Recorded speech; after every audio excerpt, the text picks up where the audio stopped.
ईर्ष्या ना करो किसी से, द्वेष ना रखो किसी से, घृणा ना करो किसी से। आपका कोई फायदा नहीं। आपके पड़ोसी को जितना मिल रहा है उसके भाग्य का जितना है उसे मिल के रहेगा। तुम्हारे जलने से क्या होगा? तुम जलते रहो। तुम ईर्ष्या करते हो तो करते रहो। तुम्हारी ईर्ष्या करने से क्या पड़ोसी गरीब हो जाएगा? हमारे यहाँ कहावत है, कौआ के कोसने से जानवर नहीं मरता। कौआ के कोसने से, कोसना मतलब बद्दुआ देना। कौआ के कोसने से जानवर नहीं मरता। तुम कितने भी कोसते रहो पड़ोसियों को, कितनी भी गालियां देते रहो पड़ोसियों को, कितना भी जलते रहो, तुम्हारे जलने से होगा क्या? इसलिए कहते हैं हमें क्या करना कि हमारा पड़ोसी कैसा है, हमें क्या करना कि हमारे पड़ोसन का बच्चा कैसा है, हम कैसे हैं, हमारा परिवार कैसा है। बुरा जो देखन में चला बुरा ना मिलिया कोई, जो दिल खोजा आपुना हमसे बुरा ना कोई।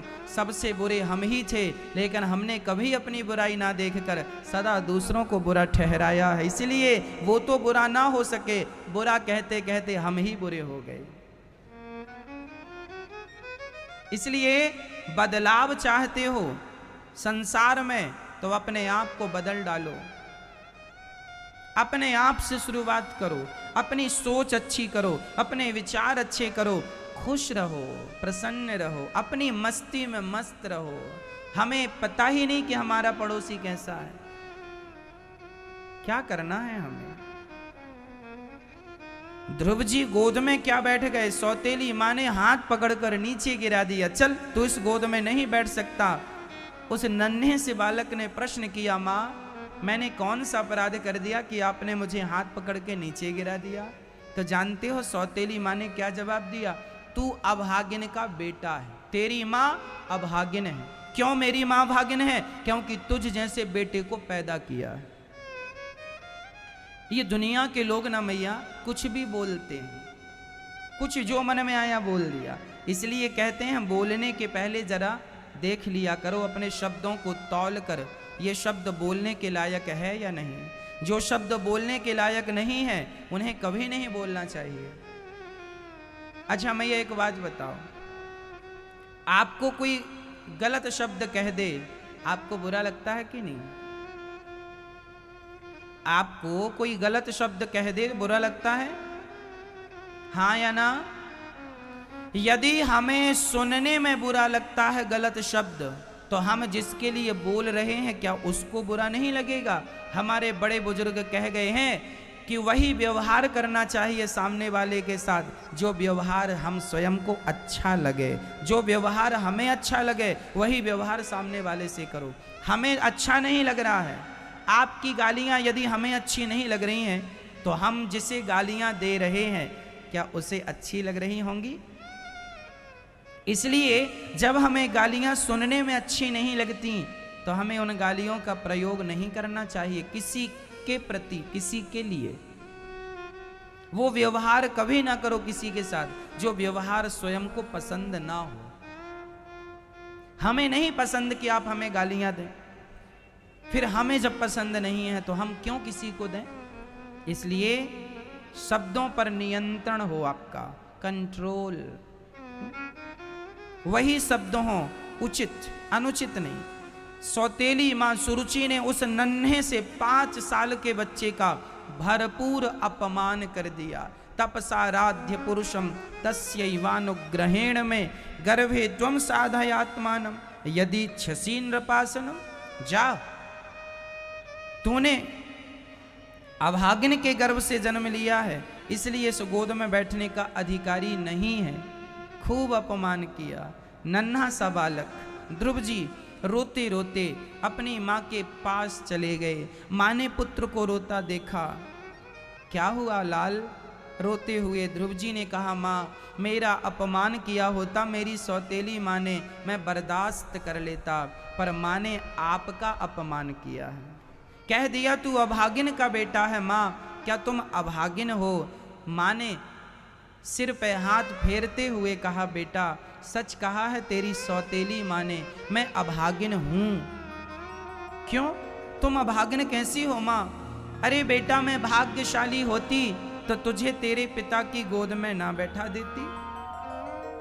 बेटा ये उन दिनों की बात है जब तू पैदा नहीं हुआ था, मेरे गर्भ से कोई बच्चा पैदा नहीं हो रहा था। तेरे पिता उत्तानपाद बड़े चिंतित रहने लगे कि इस राजा की गद्दी को कौन संभालेगा, मेरी पत्नी को तो बेटा नहीं है। तब इसने ही अर्थात सुनीति माता ने ही कह दिया अपने पति से, प्राणनाथ आप राजा हैं, दूसरा विवाह कर लीजिए। और मैंने दूसरे विवाह का प्रस्ताव दिया तो आपके पिता तैयार नहीं हुए, पर मेरे कहने से बार बार के संतान तो चाहिए, पुत्र तो चाहिए, तो इन्होंने दूसरा विवाह कर लिया तेरी सौतेली माँ सुरुचि से। और जिस दिन तेरी माँ सौतेली माँ आई, उस दिन उसके स्वागत के लिए मैं ही आरती की थाल लेकर गई। तो तेरी सौतेली माँ ने पूछा अपने पति अर्थात तेरे पिता उत्तानपाद से, ये कौन है? तो तेरे पिता ने बताया कि ये मेरी बड़ी महारानी है, ये पत्नी है मेरी, तुम दूसरे नंबर की पत्नी हो, ये पहले नंबर की पत्नी है। तो उस सुरुचि ने अपना पांव पीछे कर लिया और अपने पति से कहा, जब तक ये घर में रहेगी मैं घर में घुसूंगी नहीं। जबकि उन्होंने ही कहा कि विवाह कर लो, लेकिन कुछ स्त्रियां ऐसी ही होती हैं, घर में पांव रखते ही घर को नरक बना देती हैं, बर्बाद कर देती हैं। और कुछ नारियां जिनके चरण पड़ते ही घर में सुख शांति और समृद्धि आ जाती है। सबके अपने अपने चरणों की महिमा है। सुरुचि ने पांव रखा और कहा कि निकालो इसे। पुराने से खंडहर महलों में सुरुचि को भेज दिया गया। अब राजा को कभी समय मिलता है तो सुरुचि से मिलने जाते हैं। पर शादी विवाह जब उनका दूसरा विवाह हुआ, उसके कुछ दिनों के बाद ही सुनीति गर्भवती हो गई और सुनीति के पुत्र हुए हैं ध्रुव, और वह सुरुचि का पुत्र हुआ है उत्तम। ध्रुव जी बड़े हैं, उत्तम छोटा है, कुछ महीनों का अंतर है। बेटा सच कहा तेरी माँ ने, मैं अभागिन हूं, भाग्यशाली होती तो तेरे पिता मुझे घर से निकालते ही क्यों, त्यागते ही क्यों। पर कोई बात नहीं बेटा, ना तेरा कोई है ना मेरा कोई है। मेरे लाल, सुना है कि जिसका कोई नहीं होता उनके भगवान होते हैं। एक काम कर, तू पिता की गोद में मत जा बैठने के लिए, तू परम पिता की गोद में बैठने के लिए जा। यदि उन्हें पा लिया तो ये संसार की गोद तो तुच्छ सी गोद है, जा। ध्रुव जी ने माँ से सवाल किया, माँ ये तुम किनकी बात कर रही हो, ये परम पिता कौन होता है? माँ ने कहा भगवान। ये भगवान क्या होते हैं माँ? छोटा सा बालक है ना, 5 साल का, उसे कुछ भी तो नॉलेज नहीं है भगवान क्या होते हैं, भगवान कौन है? तब माँ ने कहा बेटा, जिन्होंने ये पूरा संसार बनाया है, जैसे घड़ा बनाने वाले को कुम्हार कहते हैं, जैसे आभूषण बनाने वाले को सुनार कहते हैं, उसी प्रकार संसार को बनाने वाले को भगवान कहते हैं। बेटा ये भगवान है। संसार को बनाने वाले को क्या कहते हैं? भगवान। अच्छा माँ ये भगवान कहाँ है माँ? और ये कैसे हैं दिखने में, और हैं तो दिखाई क्यों नहीं पड़ते, क्यों नहीं दिखते माँ? तब मां ने कहा बेटा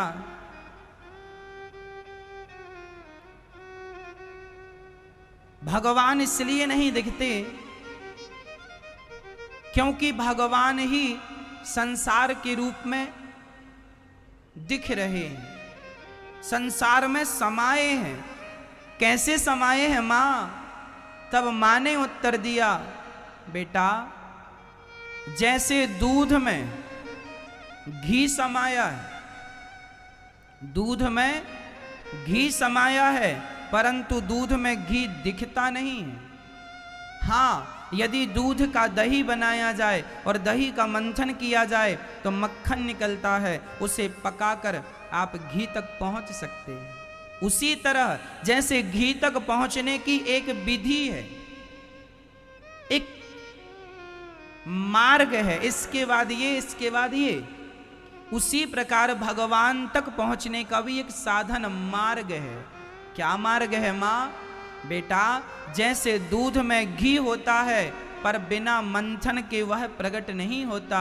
उसी प्रकार परमात्मा कण कण में होता है, पर बिना भक्ति के वह प्रकट नहीं होता। यदि उस तक पहुंचना है तो भक्ति करनी होगी।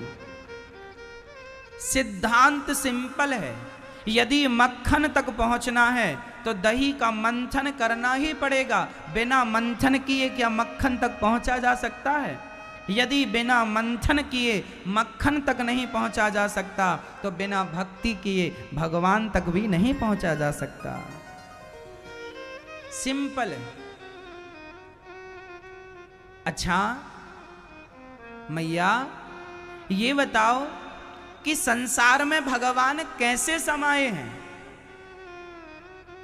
संसार में भगवान कैसे समाये हैं? तो माँ ने उत्तर दिया, बेटा जैसे घड़े में मिट्टी समाई है। घड़े में, अच्छा बताओ, घड़ा में घड़ा सत्य है या मिट्टी सत्य है? बताओ। घड़े में घड़ा सत्य है या माटी सत्य है, मिट्टी सत्य? बताओ क्या? घड़ा में घड़े जैसा कुछ नहीं है, ऊपर से नीचे तक माटी ही माटी है। उस आकार को जमाना घड़ा कहता है। उस शेप को लोग घड़ा कहते हैं, जबकि घड़ा जैसा कुछ नहीं है, माटी ही माटी है। उसी प्रकार जैसे घड़े में मिट्टी ही मिट्टी है, उसके सिवा कुछ नहीं है, उसी प्रकार बेटा जिसे तुम जगत कहते हो, जिसे तुम संसार कहते हो, उस संसार में भी परमात्मा के सिवा कुछ नहीं है। जिसे तुम स्त्री समझ रहे हो, जिसे तुम पुरुष समझ रहे हो, ना वो स्त्री है ना वो पुरुष है। स्त्री और पुरुष के रूप में परमात्मा ही है। लेकिन अज्ञानवश जैसे मिट्टी को घड़ा समझा जाता है, उसी प्रकार परमात्मा को ही लोग स्त्री और पुरुष के नाम से बुलाते हैं। ये चींटी, ये हाथी, चींटी से लेकर हाथी तक कौन है संसार में? मुझे तो भगवान के सिवा कुछ भी नजर नहीं आता।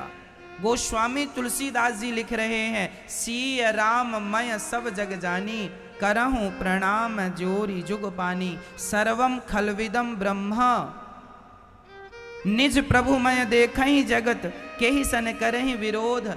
अब बताओ संसार में क्या है? ये मैया तुम कहती हो ना, ये स्त्री है, ये पुरुष है, ये चींटी है, ये हाथी है, ये घोड़ा है, ये मछली है। ये तुम इसलिए कहती हो क्योंकि तुम्हारी आंखों में माया का पर्दा पड़ा है। क्या पड़ा है? माया का पर्दा। अब देखो ये वाइट कलर है, सफेद कलर में आप एक काम करो कि पीली लाइटिंग कर दो तो ऐसा लगेगा पीला है, हरी लाइटिंग कर दो ऐसा लगेगा हरा है। अब बड़े बड़े मंदिरों को आपने देखा होगा, सजाया जाता है, लाइटिंग लगाई जाती है। आप बड़े बड़े उत्सवों में जैसे इंडिया गेट को आपने देखा होगा, 26 जनवरी 15 अगस्त को इंडिया गेट सजता है। लाइटिंग वो उसका कलर नेचुरल सामान्य कलर है, लेकिन लाइटिंग होने के कारण वो नीला भी दिखता है, पीला भी दिखता है, हरा भी दिखता है, गुलाबी, ऐसा लगता गुलाबी हो गया। अरे वो गुलाबी उलाबी कुछ नहीं है, लाइटिंग जैसी लाइट जा रही है वैसा उसका रंग निखर के आ रहा है, केवल लाइटिंग है। अब लाइट हट जाए तो सिंपल दिखने लग जाए कि वही चीज है। उसी प्रकार तुम्हारी आंखों में माया का पर्दा पड़ने के कारण वह परमात्मा अनेक रंग में, अनेक रूपों में वही नजर आ रहा है। एक ही इमारत 1000 कलर में नजर आ सकती है, हाँ या ना? एक ही इमारत 1000 कलर में नजर आ सकती है, आ सकती है। आज की टेक्नोलॉजी ऐसी, आपने देखा भी होगा, कुछ सैंपल आपको आपने देखा होगा, हम समझा रहे हैं, समझ में आ रही है बात। उसी प्रकार जैसे एक ही इमारत को, एक ही मंदिर को लाइटिंग के द्वारा 50 रूप दिए जा सकते हैं, 50 रंग दिए जा सकते हैं, उसी प्रकार मैया परमात्मा की माया के कारण उसी परमात्मा को, उसी भगवान को कोई स्त्री कहता है, कोई पुरुष कहता है, कोई चींटी कहता है, कोई हाथी। जिसे तुम चींटी, हाथी, स्त्री, पुरुष समझ रहे हो वो भगवान ही है, भगवान के सिवा कुछ नहीं है। जिसे तुम घड़ा समझ रहे हो वो माटी है, माटी के सिवा कुछ नहीं है। लेकिन व्यवहार जगत में उसी माटी को घड़े के नाम से बुलाया जाता है, उसी परमात्मा को स्त्री, पुरुष और संसार के नाम से बुलाया जा रहा है। इस संसार में जहां तुम्हारी नजर जाएगी वह परमात्मा ही है। कहां नहीं है भगवान? कौन सी वस्तु ऐसी है जो भगवान से परे है, अर्थात भगवान से च्युत है? कौन है? क्या तुम में भगवान नहीं है? तुम्हारे अंदर के भगवान निकल जाएं, अभी मर जाओगे, जमाना ले जाके जला देगा। जब तक भगवान है तब तक ही हम अनिरुद्धाचार्य हैं। भगवान निकल जाएंगे हमारे भीतर से, आप कहेंगे बॉडी जा रही है, डेड बॉडी जा रही है, लाश जा रही है, आप कहेंगे माटी जा रही है। मरने के बाद लोग कहते हैं मिट्टी जा रही है। क्या कहते हैं?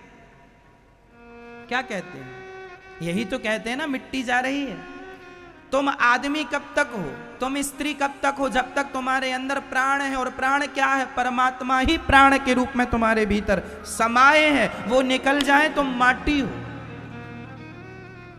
पता नहीं आदमी अहंकार किस बात का कर रहा है, समझते ही नहीं है। तुम्हारी आंखों के सामने ही सब कुछ है पर तुम देखने को तैयार नहीं हो। चलो उदाहरण से, आखिरी उदाहरण से मैं ये बात पूरी स्पष्ट कर दूं। ये बताओ ये क्या है? क्या है ये? जोर से, दो जोर से बोलो मेरी माँ। रुमाल। और अच्छे से बताओ, ये रुमाल नहीं है मैया, बताओ क्या है?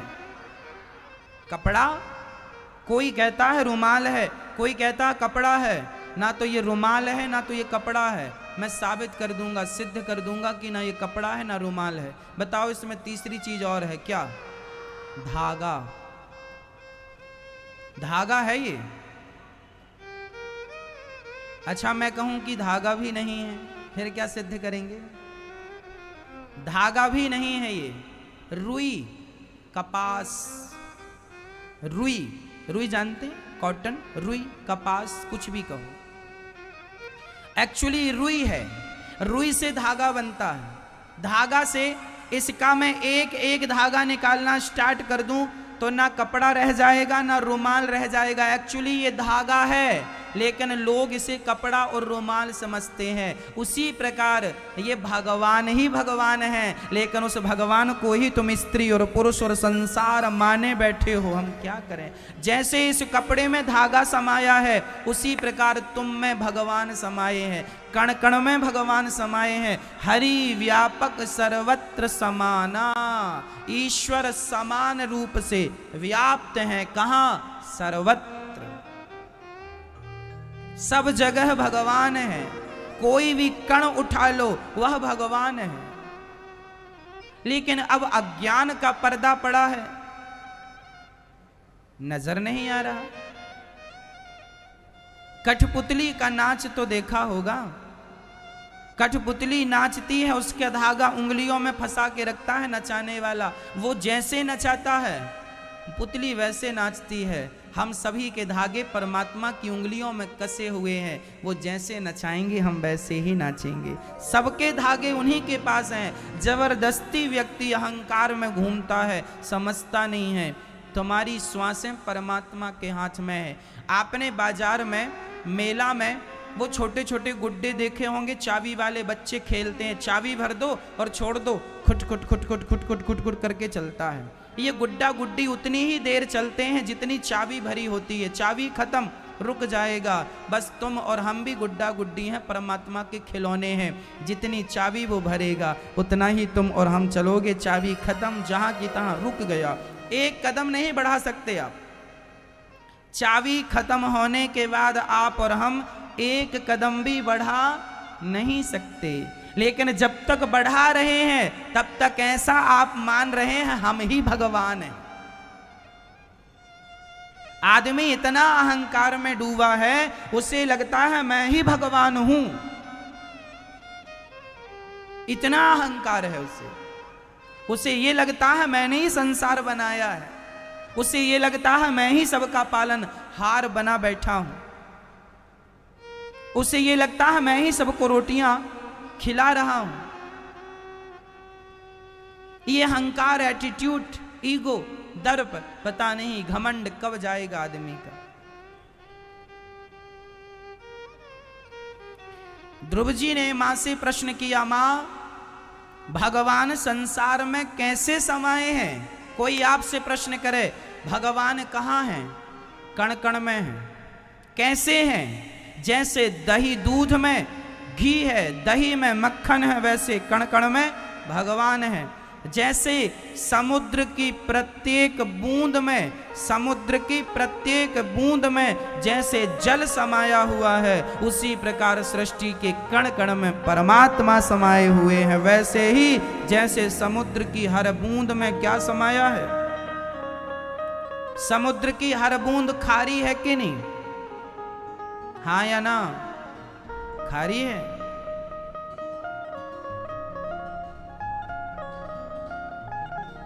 ये संसार कौन चला रहा है, आप या भगवान? मैया कुछ आप भी चलाती हो? नहीं। फिर अहंकार ना करना कभी। आप बताओ कितनों का पेट भरते हैं? कितनों का? सबका पेट भगवान भर रहे हैं। ये भगवान जिसने सृष्टि बनाई है वही चला रहे हैं। हमें कितना जीना है ये हमारे हाथ में नहीं, उनके हाथ में। इसलिए खुश रहो, जो भगवान कर रहे हैं ठीक ही कर रहे हैं। रचा है सृष्टि को जिस प्रभु ने, वही ये सृष्टि चला रहे हैं।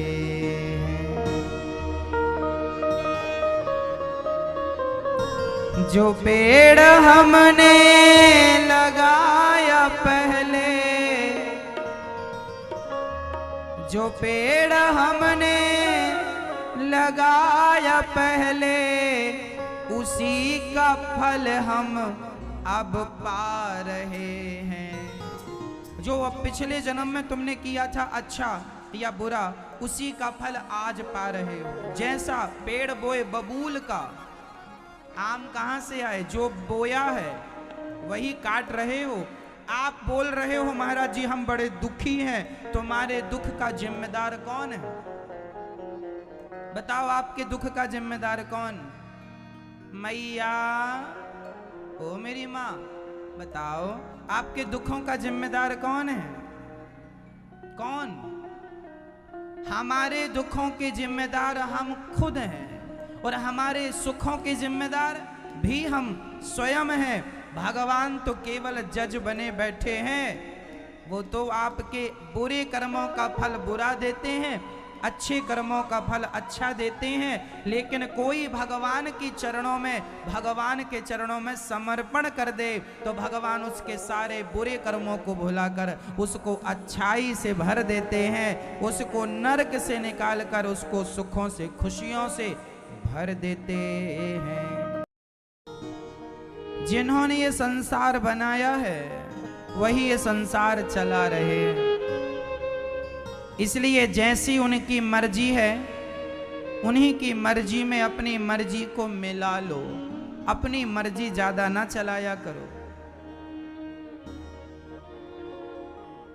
सरेंडर कर दो अपने आप को।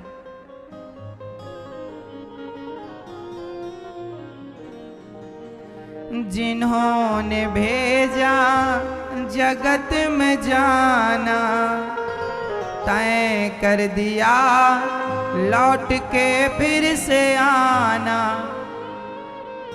जो भेजने वाले हैं यहाँ पर, जो भेजने वाले हैं यहाँ पर, वही फिर वापस बुला रहे हैं। रचा है सृष्टि को जिस प्रभु ने, वही ये सृष्टि चला रहे हैं। जो हमें भेजने वाले हैं संसार में, वही हमें वापस इसलिए मैया आप रोया ना करो ज्यादा, फलाने चले गए। चले गए कहां चले गए? जहां से आए थे। एक सज्जन रोने लगे, महाराज पुराना 1000 का नोट कहां चला गया? हमने कहा वहीं चला गया जहां से आया था, बैंक से मिला था, बैंक में जमा।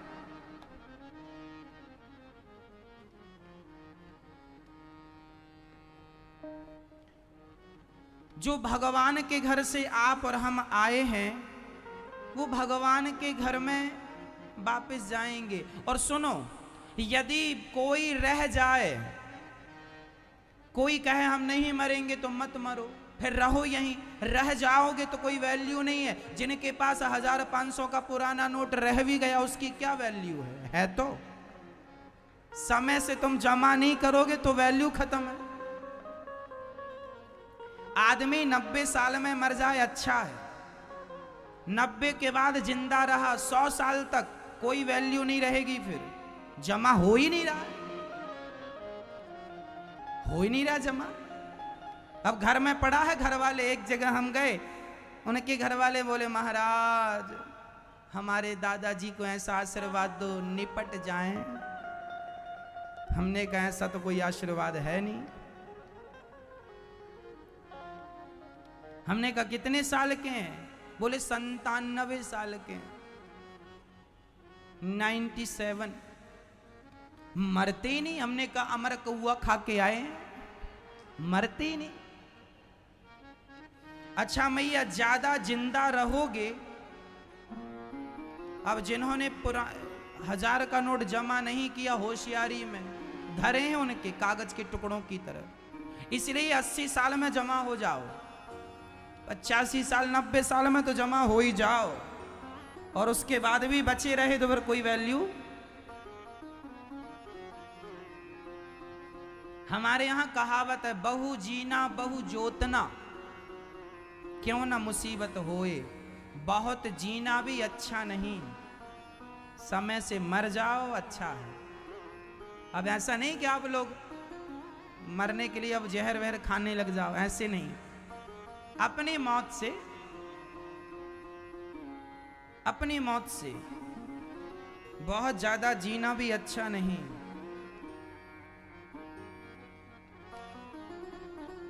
भगवान से यही प्रार्थना करो कि प्रभु आपका चिंतन करते करते आपके चरणों में आ जाएं, मरते समय भगवान का स्मरण बना रहे। लेकिन जो जीवन भर भगवान का स्मरण करता है, वो भगवान का स्मरण आखिरी समय भूल भी गया तो फिर भगवान उसका स्मरण कर लेते हैं। भगवान कहते हैं मेरे भक्त का कभी पतन नहीं होता, मेरे भक्त का कभी नाश नहीं होता। ज्ञानी का पतन हो सकता है पर भक्त का पतन नहीं हो सकता। ये यथा माम प्रपद्यन्ते तांस तथैव भजाम्यहम्। जो मुझे भजता है मैं उसको भजता हूं। योगक्षेमं वहाम्यहम्। मैं उसका भरण पोषण करता हूं, मैं उसे धन धान्य देता हूं और दिए हुए धन धान्य की रक्षा भी मैं करता हूं। किनकी? जो मेरी शरण में। भगवान कहते हैं जो भगवान की शरण में है भगवान उन्हें देते भी हैं और दिए हुए की रक्षा भी करते हैं। ध्रुव जी महाराज को माँ ने तैयार किया। माँ ने कहा जाओ, जंगल गए। नारद जी ने मंत्र दे दिया, ओम नमो भगवते वासुदेवाय। इस मंत्र का जाप किया और भगवान का जाप करते करते ध्रुव जी ने धीरे धीरे सबसे मन को हटाया और अपने आप को भगवान के चरणों में समर्पित कर दिया। ध्रुव जी भोजन नहीं कर रहे हैं। जंगल में खाने को क्या मिलेगा, सब छोड़ दिया। हम आपसे ये कहते हैं मैया, भगवान के भक्त को सबसे पहले खाने पीने में नियंत्रण करना चाहिए। ज्यादा चकाचक खाने की जरूरत नहीं है। यदि भगवान का भक्त ज्यादा खाएगा तो कहावत है, दाना दुनका जे खाएं उन्हें सताए काम, हलवा पूड़ी जो खाएं उनके मालिक राम उनको जाने राम। चिड़िया दाना दुन का खाती है पर उसे भी काम सताता है। चिड़िया, फिर इंसान 56 भोग खाए और फिर वो बचा रहे। इसलिए कहता हूं कि हमें पहला गृहस्थ जीवन में रहना चाहिए। हम सभी को पहला नियम क्या है कि हम सभी को पहला तो गृहस्थ जीवन में सबसे श्रेष्ठ आश्रम कौन सा है? गृहस्थ आश्रम। जो लोग गृहस्थी में रहकर भगवान को पूज रहे हैं, जो पति पत्नी भगवान का ध्यान पूजा आरती कर रहे हैं, इनके जैसा सदगृहस्थी यदि गृहस्थ में रहकर भगवान का स्मरण कर ले तो इनके जैसा कोई साधु संत भी नहीं हो सकता। गृहस्थ की बड़ी महिमा।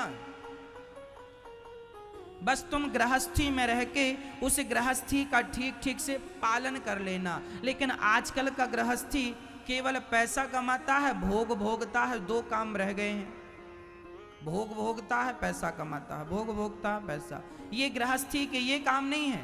पैसा कमाओ, पर पैसा कमाकर वह भगवान की सेवा में लगे, भगवान के भक्तों की सेवा में लगे।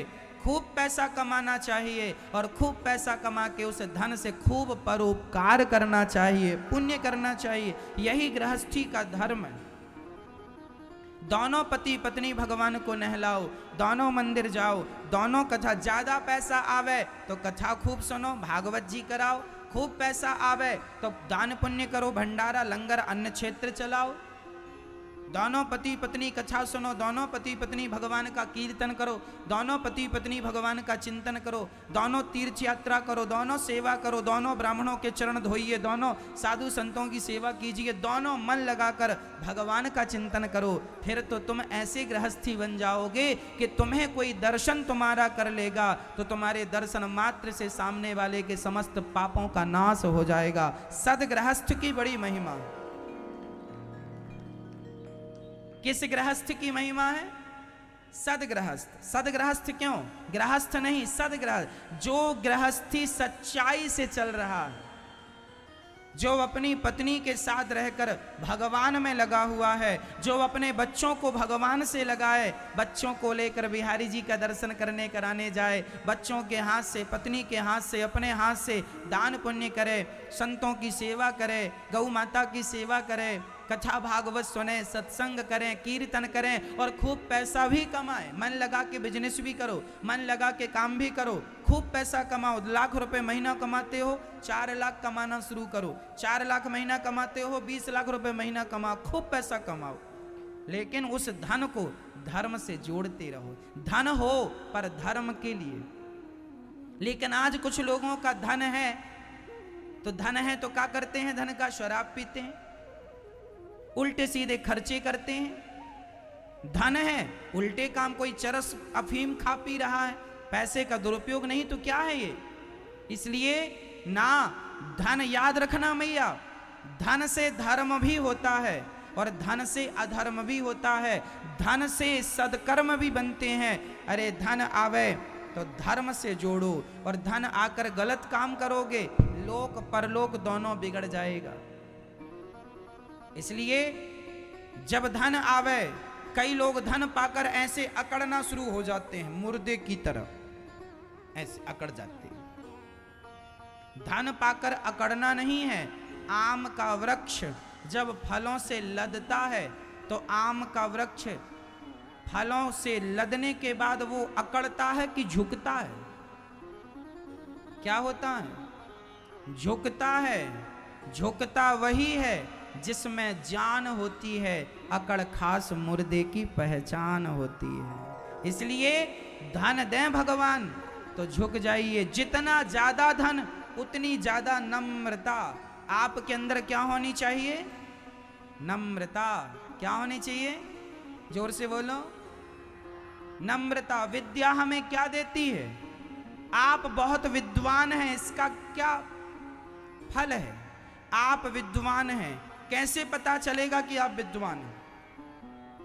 बोलो।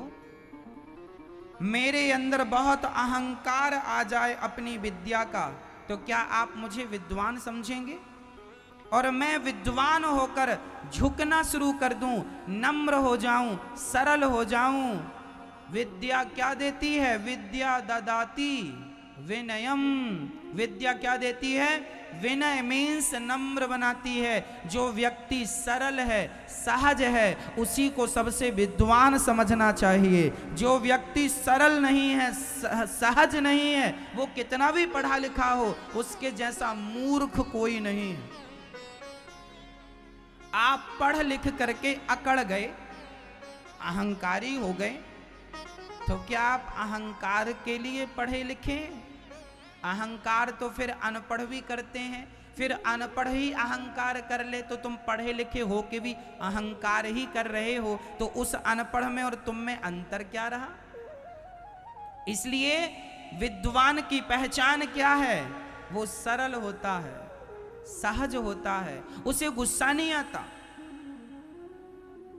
जो विद्वान बहुत गुस्सा करता हो, समझ लेना कि एक नंबर का मूर्ख है। ये पढ़ा लिखा मूर्ख इसी को कहेंगे आप। बहुत गुस्सा करता है। विद्वान व्यक्ति को, समझदार व्यक्ति को क्रोध नहीं आना चाहिए। जो आदमी अपने क्रोध पर कंट्रोल ना कर सका, वो काहे का विद्वान? बताओ, विद्वान मानेंगे आप उसे? इसलिए क्रोध नहीं हो, नम्र हो, स्वभाव सरल हो। ध्रुव जी महाराज ने खाना पीना कंट्रोल किया। 3 दिन में 1 बार खाते और भगवान का चिंतन करते। व्रत रखा उन्होंने। व्रत का अर्थ क्या है मैया? आज एकादशी है। आप में से भी कुछ लोग व्रत हैं? कौन है बताओ? अच्छा, सभी हैं, फिर अच्छा। खूब व्रत रहना चाहिए। व्रत का मतलब क्या है बताओ? कुछ ना खाने का नाम व्रत है। व्रत का नाम है प्रतिज्ञा। आज मैं व्रत लेता हूं कि मैं कभी किसी का दिल नहीं दुखाऊंगा, मैं कभी झूठ नहीं बोलूंगा। इसका नाम व्रत है। मैं सदा भगवान का स्मरण करूंगा, मैं सदा भगवान को याद रखूंगा। इसका नाम व्रत है। लेकिन आज लोगों को लगता है कि कुछ ना खाएंगे तो व्रत है। कुछ लोग तो बिना खाए पिए बेचारे जल्दी सो जाते हैं। दिन में जागेंगे तो भूख सताएगी, थोड़ा सो ले। एक मैया हमसे बोली, महाराज एकादशी में क्या खाएं? मतलब एकादशी के दिन भी इनको चिंता खाने की ही है। हमने कहा एकादशी के दिन अपने पति की खोपड़ी खाना, उसका सारा दिमाग खा जाना।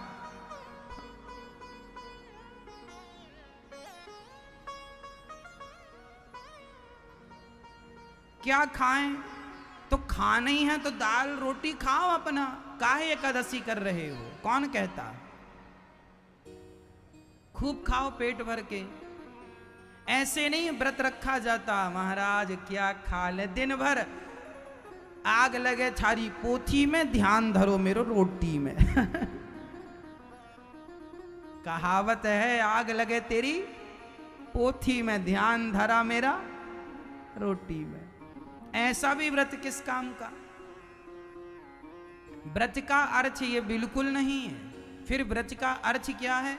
व्रत का अर्थ है प्रतिज्ञा।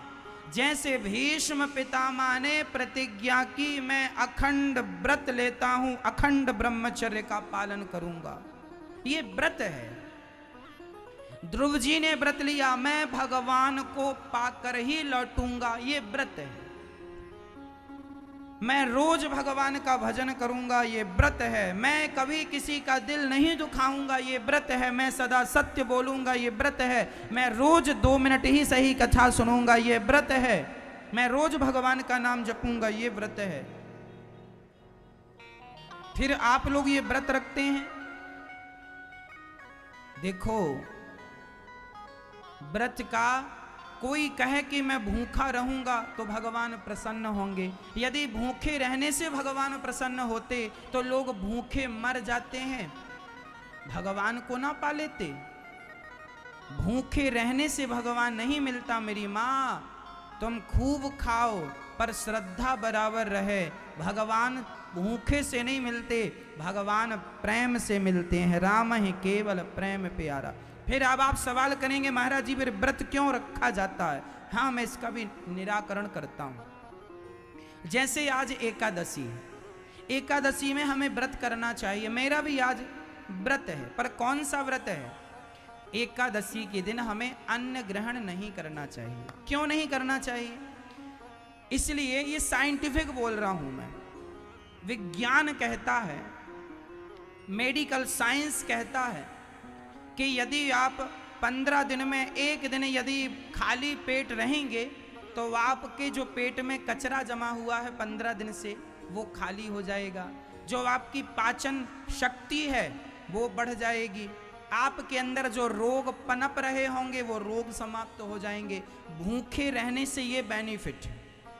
फिर लोगों ने सोचा कि जब भूखे रह ही रहे हैं, भूखे रहेंगे तो कोई काम धाम होगा नहीं, तो फिर क्या करें? बोले बैठे बैठे भगवान का चिंतन करने लग जाओ। ज्यादा से ज्यादा चिंतन हो जिस दिन, उस दिन को व्रत समझ लो। ये व्रत है।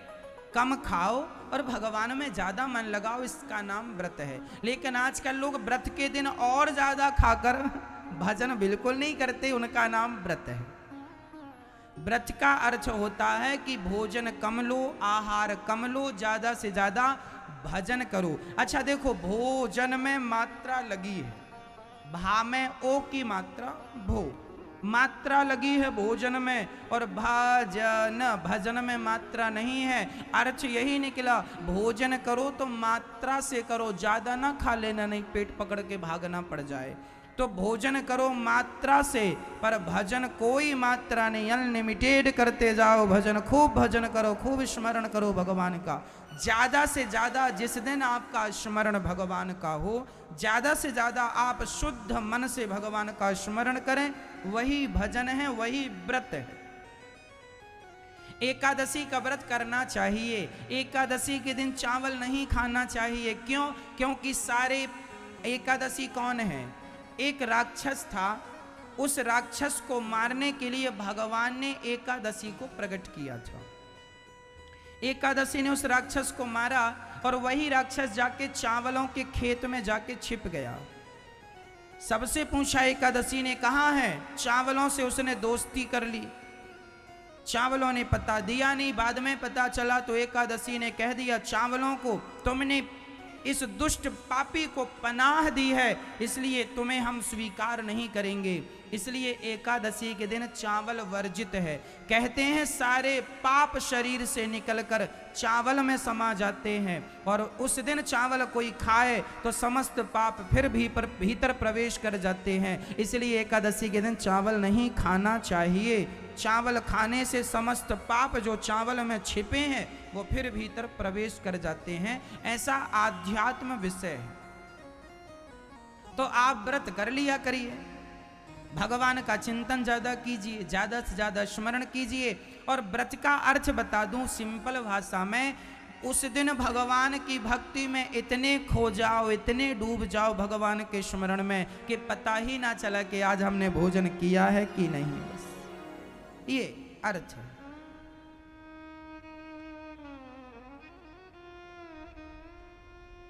ध्रुव जी ने भगवान को पाया, भगवान ने खूब आशीर्वाद 36,000 वर्षों का राज्य देकर विदा किया। ध्रुव जी राज्य सिंहासन पर बैठकर विवाह इत्यादि करके आनंदित हुए, और आखिरी समय मृत्यु के सिर पर पांव रखकर ध्रुव जी महाराज विमान पर चढ़ के ध्रुव लोक चले गए। आज भी ध्रुव तारा बनकर चमक रहे हैं। ये 6 महीने की भक्ति का परिणाम है। भगवान जो दे सकते हैं कोई नहीं दे सकता। ध्रुव जी के पुत्र हुए हैं कल्प और वत्सर, इनकी दूसरी पत्नी इला से उत्कल हुए हैं। इन्हीं के वंश में हुए हैं भगवान पृथु, जिन्होंने पृथ्वी का दोहन किया है। 10,000 कान मांगे हैं। 2 कानों से कथा बराबर सुन नहीं पाते, इसलिए 10,000 कान। कान हमारे बड़े होने चाहिए, अर्थात कथा ज्यादा सुनो, निंदा बुराई बिल्कुल ना सुनो। लेकिन आजकल लोग अपने कानों का दुरुपयोग करते हैं। कान से उल्टे काम, बुराई सुनो, निंदा सुनो, जिह्वा से गलत गलत बातें ना, अच्छी बातें करो, भगवान का नाम जिह्वा से जपो, कानों से भगवान की कथा। व्यर्थ की बकवास हम सुनेंगे क्या फायदा, हमें क्या मिलेगा। ये मनु जी महाराज के अब एक बेटे की कथा उत्तानपाद की पूरी हुई। अब दूसरे बेटे प्रियव्रत की कथा। प्रियव्रतो भागवत आत्मा रामः कथम मुने ग्रहे रमतयन् मूलः कर्मबन्धा पराभवः। इन्हीं के वंश में आगे ऋषभदेव जी हुए। प्रियव्रत जी का विवाह विश्वकर्मा की पुत्री वरहिष्मति से हुआ। इन्हीं के पुत्र आग्नेत्र, फिर नाभि, फिर अंग, फिर ऋषभदेव जी। ऋषभदेव जी के 100 बच्चे हुए। सबसे बड़े का नाम भरत। एक दिन ऋषभदेव जी अपने बच्चों को बुलाकर उपदेश कर रहे हैं। आप लोग भी अपने बच्चों को बिठाकर कुछ ज्ञान की बातें बताया करो, अच्छी बातें, अच्छा रास्ता दिखाया करो बच्चों को। नायम देहो देह भाजाम नृलोके कष्टान कामान नरहते विडभुजाम ये तपो दिव्यम पुत्रका येन सत्वम शुद्ध्यैद्यस्मात् ब्रह्म सौख्यम त्वनन्तम। ये शरीर हमें क्यों मिला है, ऋषभदेव जी इस पर बात कर रहे हैं। बेटा, ये शरीर हमें क्यों मिला है? भगवान को पाने के लिए मिला, लेकिन हम क्या पा रहे हैं? संसार की तरफ भाग रहे। अच्छा मैया मुझे बताओ, मैया जी, ओ मैया, आवाज आ रही है आप तक? अच्छा तो ध्यान दो मेरी मैया। अच्छा ये बताओ कि हमें भगवान ने मनुष्य क्यों बनाया? क्यों बनाया? काहे के लिए? पंचायत करने के लिए? हाँ। फिर खाने के लिए खूब खाओ, हाँ, सोने के लिए खूब सो, दिन को भी रात को भी। काहे के लिए बनाया भगवान ने मनुष्य? हमें क्यों बनाया है? अच्छे कर्म करने के लिए, अच्छे अच्छे कर्मों को करने के लिए। देखो बुरे बुरे कर्म तो हर योनि में हो सकते हैं। बंदर का शरीर, कुत्ते का शरीर, बिल्ली का शरीर, इन शरीरों से भी बुरे काम हो सकते हैं। लड़ना झगड़ना तो देखो बंदर के शरीर से, बंदर बहुत झगड़ा करते हैं, आपको पता है? बंदरों की भी पार्टियां होती हैं। आपको क्या लगता है आप लोग बस ही लड़ते झगड़ते हैं? ना, बंदरों का भी ग्रुप होता है। इस दल के बंदर इस दल में मिल जाएं तो वो दल वाले इस बंदर को मार डालते हैं, आपको पता है? खूब लड़ाई करते हैं बंदर।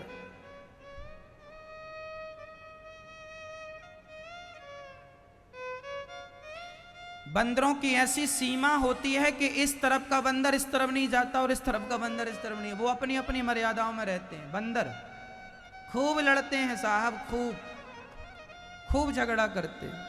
कुत्ता, एक कुत्ते के मोहल्ले में दूसरा कुत्ता आ बस जाए, कहो जी, एक कुत्ता का जो मोहल्ला है वहां पे दूसरा कुत्ता है तो क्या करता? वो लड़ लड़ के भाग भाग के उसको भगा देते हैं। ये कुत्ते लड़ना झगड़ना, ये क्षेत्र मेरा है वो तेरा है, ये ज्ञान तो कुत्तों को भी है, हाँ या ना?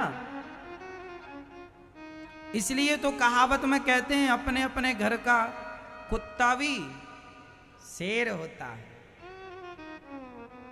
फिर ये तुम लड़ रहे हो, झगड़ रहे हो पद के लिए, प्रतिष्ठा, पद प्रतिष्ठा के लिए। एक बात बताएं भैया, जंगल में जो शेर होता है ना, वो शेर के पास यदि शेरनी होती है तो दूसरा शेर आता है और उस शेरनी पर कब्जा करने के पहले उस शेर से उसे लड़ना पड़ता है। वो लड़ता है, दम दिखाता ताकत। यदि लड़कर जीत गया तो वो शेरनी उसकी हो गई, और यदि हार गया दुम दबा के भाग जाता है। ऐसे ही होता ना, देखा आप लोगों ने? ऐसे ही होता। अपने स्वाभिमान के लिए, अपने पद के लिए, अपनी गरिमा के लिए कुत्ते बिल्ली और शेर भी लड़ रहे हैं, हाँ या ना?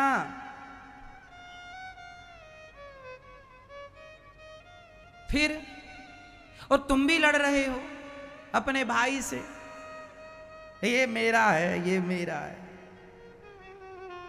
आप भी लड़ रहे हो अपने भाई से, अपने पिता से, अपने पड़ोसी से, और कुत्ते बिल्ली और बंदर भी लड़ रहे हैं। तो क्या भगवान ने तुम्हें लड़ने के लिए बंदर मनुष्य बनाया है? अरे लड़ना झगड़ना तो बाकी शरीरों से हो जाएगा पागल, ये मनुष्य का शरीर लड़ने झगड़ने के लिए नहीं मिला, ये शरीर तो भगवान को पाने के लिए मिला है। ये शरीर जो तुम्हें मिला है भगवान को तुम पा सकते हो, कुत्ता बिल्ली और बंदर नहीं पा सकते। एक मैया बोली महाराज बेटा नहीं है बेटी नहीं है। हमने कहा मैया बेटा बेटी के लिए मत रो, तुम्हारे पिछले जन्म में बहुत बच्चे थे, इस जन्म में क्या करोगी, भगवान को पाओ। लोग बच्चों के लिए रोते हैं, बच्चा बंदर के बच्चा होता है कि नहीं, बंदरिया के, बिल्ली के बच्चा होता है कि नहीं। फिर ये काम तुम बाकी योनियों में कर लेना, बच्चे बच्चे पैदा, थोक में सुअर बच्चे पैदा कर लेते हैं। बच्चे पैदा करना सब जान रहे हैं, एक नन्ही सी चींटी भी बच्चा पैदा करना जानती है, हाँ या ना? देखो परमात्मा की लीला इतनी सी है, फूंक मारने से उड़ जाती है, पर वो भी बच्चा पैदा करने का ज्ञान रखती। तो ये बच्चे पैदा करने का ज्ञान जो तुम रख रहे हो, ये ज्ञान पर्याप्त नहीं है। इस ज्ञान से तुम्हारा कल्याण, ये सब तो तुम पिछले जन्म में भी खूब कर ही रहे थे, और ये मनुष्य का शरीर पाकर भी तुम बच्चे पैदा करने में लगे हो, भोग ही भोगने में लगे हो। तो फिर बंदर के शरीर से ही ये सब हो जाता। मनुष्य का शरीर तुम्हें भगवान ने भोगों के लिए नहीं, भगवान की प्राप्ति के लिए दिया है। कर लो प्राप्त, नहीं तो पश्चाताप करोगे, पछताओगे। तीसरा काम सोना। ये बिल्ली खा के खूब सोती है, बंदर भी खूब सोता है, खूब आनंद से सब सोते हैं। शेर खूब सोता है, अजगर बहुत सोता है, और तुम भी सो रहे हो। कबीरदास जी कहते हैं कबीरा सो कर क्या करे, उठ कर जपो मुरारी, एक दिन तो है सोवना, लंबे पांव पसार। क्या सो रहे हो, एक दिन ऐसी नींद में सो जाओगे मेरी माँ, जमाना चिल्लाएगा चीखेगा, फिर भी तुम्हारी नींद नहीं खुलेगी।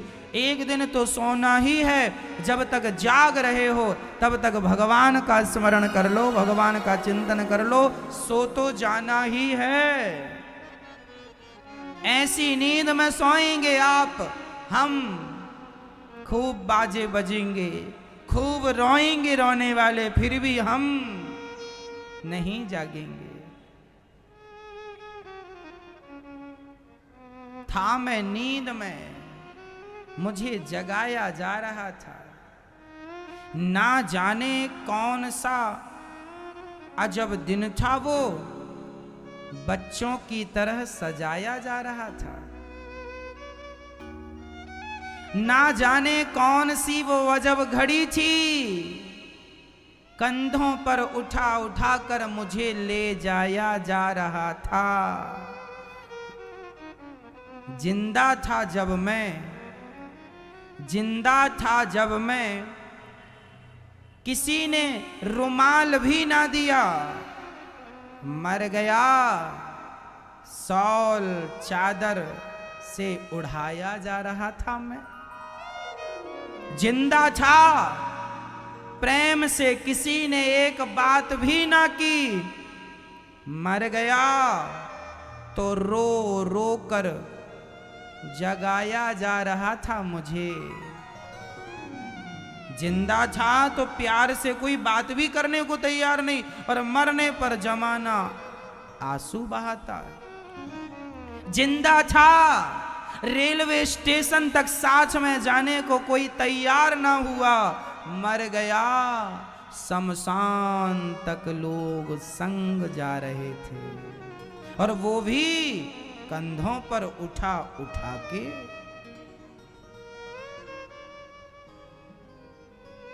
क्या पता था कि मरने के बाद ही इतना सम्मान होता है?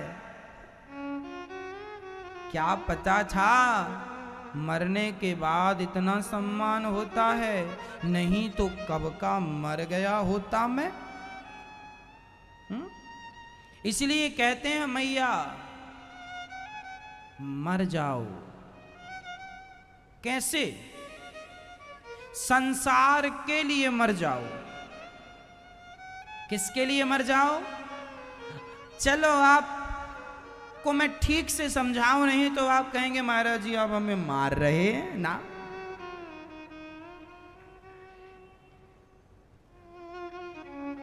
एक कबूतर था, तोता, मिट्ठू। मिट्ठू को क्या बोलते हैं? तोता। एक मिट्ठू था, तोता। वो एक डाल पर बैठा और गुरुजी कथा में सुना रहे थे, राधे श्याम बोलोगे भव सागर पार कर जाओगे, सारे बंधन खुल जाएंगे। अब तोते को गुरुजी की बात अच्छी लगी। गुरुजी ने कहा है कि राधे श्याम बोलोगे तो सारे बंधनों से मुक्त। तोते ने तुरंत राधे श्याम बोलना, उसी पेड़ पर बैठा और गुरुजी की बात बोला, राधे श्याम राधे श्याम राधे श्याम राधे श्याम। तभी कोई वहां से निकला, उसने देखा मिट्ठू राधे श्याम बोल रहा है, बड़ा अच्छा मिट्ठू है, तो पीछे से जाके उसको पकड़ लिया और पकड़कर पिंजरे में डाल दिया। अब तोता रोने लगा, गुरुजी गलत कह रहे थे, गुरुजी गलत कह रहे, गुरुजी कह रहे थे राधे श्याम बोलोगे सारे बंधनों से मुक्त हो जाओगे, और मैं राधे श्याम बोला तो बंधन में आ गया। गुरुजी गलत है, गुरुजी गलत है, गुरुजी। रोने लगा। तब वहां से गुरुजी निकले और तोते को रोता हुआ देख गुरुजी ने पूछा क्या हुआ, क्यों रोता है? बोले गुरुजी आपके ज्ञान ने हमें फंसा दिया। अच्छा, आपने कहा था राधे श्याम बोलोगे तो भवसागर से पार कर जाओगे, कोई बंधन नहीं होगा, और मैं राधे श्याम बोला तो पिंजरे में आ गया, बंधन में आ गया। गुरुजी बोले एक उपाय है,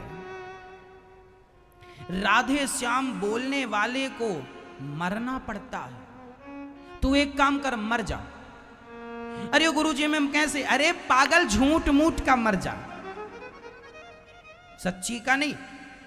एक काम करना, जब तेरा मालिक आए तो दोनों पांव ऊपर करके ऐसी गर्दन लटका लेना। तोते ने वैसे ही किया। उसका मालिक आया, उसके दोनों पांव ऊपर थे, गर्दन लटकी थी, आंख बंद थी। मालिक को लगा तोता शायद मर गया, तो उसने पिंजरा का दरवाजा खोला और तोते को निकाला, और जैसे ही निकाला मिट्ठू उड़ गया। गुरुजी ठीक कहा था, बंधन से मुक्ति चाहते हो तो मरना पड़ेगा, सच्ची का नहीं, झूठ मूठ का। किसके लिए? संसार के लोगों के लिए मर जाओ। ये संसार के लोगों के लिए जब तक जिंदा रहोगे तुम्हें बैल बना के तुमसे काम करवाएंगे। सारी जिंदगी इनका बोझा उठाते रहना, फिर भी इनका पेट नहीं भरेगा। बाप कितना भी दे दे अपने बेटों को, फिर भी बेटों को शिकायत रहती है मेरे बाप ने क्या दिया, जबकि सारी जिंदगी बैल बन करके तुम्हारे बाप ने तुम्हें कमा धमा कर दिया है, लेकिन फिर भी बच्चों का पेट कहां भरता। इसलिए कहता हूं मर जाओ, झूठ मूठ का, सबके लिए मर जाओ, जिंदा रहो। अब हम मर गए पत्नी के लिए, पुत्र के लिए, परिवार के लिए, अब जिंदा हैं तो केवल अपने गिरधर गोपाल के लिए, अपने भगवान के लिए। जिस दिन भगवान के लिए जिंदा रहोगे, संसार के लिए मर जाओगे, उसी दिन संसार के बंधनों से मुक्ति मिल जाएगी। पर विडंबना यह है, मरने को तैयार कोई नहीं। आजकल लोगों को आखिरी समय तक बेटा बेटी नाती पोता नजर आते हैं, बुढ़ापे में भी भगवान नजर नहीं आते। इसका मतलब यह है कि ये अभी तक मरे नहीं हैं। इसलिए हम कहते हैं मरना होगा संसार के लिए, जिंदा रहना होगा भगवान के लिए। नाता एक राम जी से, दूजा नाता तोड़ दे, आशा एक राम जी की, दूजी आशा। ये मरने का ये अर्थ है ना भैया। तो आप संसार के लिए मर जाओ।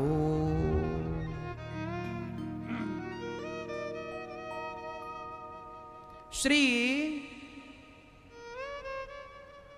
भरत जी को उपदेश बहुत अच्छा लगा। पिता के ज्ञान से 9 पुत्र योगेश्वर हो गए और बड़े पुत्र भरत जी राजा बने। ऋषभदेव जी भगवत प्राप्ति करते हैं। इसके बाद भरत जी घर परिवार से मन हटाकर एक दिन गंडकी के तट पर गए। पर भरत जी को एक बार ना मृग के बच्चे से प्यार हो गया। जंगल गए थे, गंडकी के तट पर भजन कर रहे थे, पर मृग से प्यार हो गया और मेरा मृग कहने लगे, करने लगे मृग मृग मृग मृग। उसी समय मौत आई, यमराज ले गए। यमदूत बोले यमराज से, ये मृग का चिंतन कर रहे थे आखिरी समय। यमराज जी ने कहा इन्हें मृग की योनि में डाल दो। अंते यामति सागति। मैया,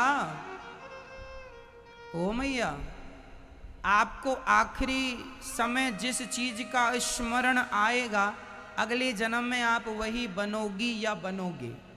इसलिए कहता हूं, भगवान का स्मरण करते करते प्राण त्यागना सबसे श्रेष्ठ मृत्यु है। बेटा बेटी को याद ज्यादा ना करना। हम तो कहते हैं अभी से धीरे धीरे सबसे मन हटाओ, सबसे मन हटाओ।